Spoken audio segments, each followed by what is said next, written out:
नमस्कार, आप देख रहे हैं 7 न्यूज उत्तर प्रदेश और मैं आपके साथ सना चौधरी। और आइए अब खबरों की तरफ बढ़ते हैं। गाजियाबाद में बढ़ाई गई सुरक्षा व्यवस्था। दिल्ली में हुए विस्फोट की घटना के बाद गाजियाबाद पुलिस ने सुरक्षा व्यवस्था को और मजबूत करने के लिए कमर कस ली है। अतिरिक्त पुलिस आयुक्त कानून व्यवस्था एवं यातायात श्री आलोक प्रियदर्शी और पुलिस उपायुक्त ट्रांस हिंडन जोन श्री निमेश पाटिल ने पुलिस बल के साथ Kaushambi metro station, Anand Vihar border चौकी, महाराजपुर और शिप्रा मॉल पर सघन ट्रैकिंग अभियान चलाया है। इस दौरान बम निरोधक दस्ता और डॉग स्क्वाड भी मौजूद रहे। पुलिस ने संदिग्ध व्यक्तियों और वाहनों की तलाशी ली और अधीनस्थ पुलिस बल को सतर्कता के साथ सघन ट्रैकिंग करने के निर्देश भी दिए गए हैं।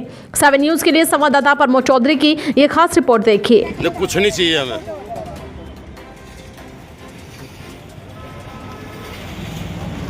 बोलिए दीवान जी, थोड़ा सा साइड में।